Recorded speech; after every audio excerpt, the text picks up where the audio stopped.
Meghan, Duchess of Sussex tells of miscarriage, pain and grief. The Duchess of Sussex has revealed she had a miscarriage in July, writing in an article of feeling an almost unbearable grief.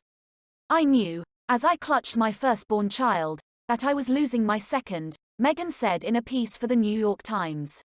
She went on to describe how she watched my husband's heart break as he tried to hold the shattered pieces of mine.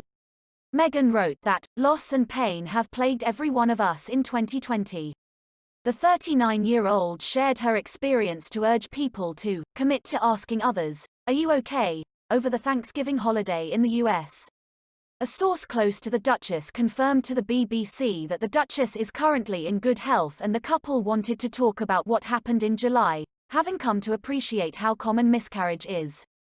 A Buckingham Palace spokesman said, "It's a deeply personal matter we would not comment on." The Duchess and Prince Harry, the Duke of Sussex, moved to California to live away from the media spotlight, after stepping back as senior royals in January. Their first child, Archie, was born on the 6th of May 2019. The Duchess began her article by describing a sharp cramp she felt while looking after Archie. "I dropped to the floor with him in my arms, humming a lullaby to keep us both calm, the cheerful tune a stark contrast to my sense that something was not right," she wrote. Hours later, "I lay in a hospital bed, holding my husband's hand. I felt the clamminess of his palm and kissed his knuckles, wet from both our tears. Staring at the cold white walls, my eyes glazed over. I tried to imagine how we'd heal." The Duchess continued, "Losing a child means carrying an almost unbearable grief, experienced by many but talked about by few. In the pain of our loss, my husband and I discovered that in a room of 100 women, 10 to 20 of them will have suffered from miscarriage. Yet despite the staggering commonality of this pain, the conversation remains taboo, riddled with unwarranted shame, and perpetuating a cycle of solitary mourning. Some have bravely shared their stories. They have opened the door, knowing that when one person speaks truth, it gives license for all of us to do the same." The Duchess also referenced a TV interview in which she was asked by a journalist if she was okay, during her tour of South Africa last year. She said she was asked the question during a time in which she was trying to keep a brave face in the very public eye. "I answered him honestly, not knowing that what I said would resonate with so many new moms and older ones, and anyone who had, in their own way, been silently suffering," she said. The Duchess is the second member of the royal family to open up about having a miscarriage. In 2018, the Queen's granddaughter Zara Tindall spoke about suffering 2 miscarriages before having her second child. The Duchess's miscarriage happened at a time when she was involved in legal action against the Mail on Sunday over the publication of a letter she wrote to her father.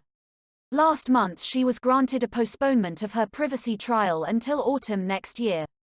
Breaking down stigma, an estimated 1 in 4 pregnancies ends in a miscarriage, according to the charity Tommy's. Tommy's midwife Sophie King said talking about baby loss in pregnancy is a real taboo in society, so mothers like Meghan sharing their stories is a vital step in breaking down that stigma and shame. She said the Duchess's honesty and openness sends a powerful message to anyone who loses a baby. "This may feel incredibly lonely, but you are not alone."